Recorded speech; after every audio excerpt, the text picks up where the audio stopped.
Dr. Troy here. Welcome to my first episode of Metaphor Mondays, where we take simple metaphors and discuss complex leadership issues.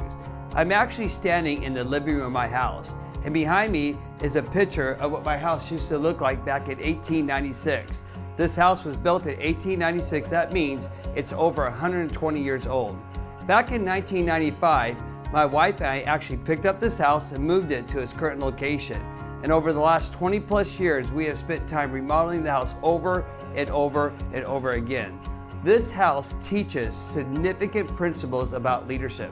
One of the things that you do when you remodel, you have to realize it will always take longer than you think and cost you more than you think.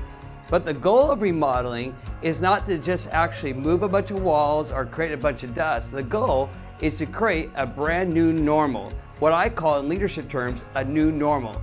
Anytime you lead and change, the goal is not just to add some software to your church or to move some walls, but to create a brand new normal that you believe God is birthing in your heart. Today, for example, if you walk through this house, you could not even begin to visualize where the fireplace used to be, or how the kitchen used to look, or even where the house used to be located. We have so effectively remodeled this house or created change that you cannot even visualize what it used to look like.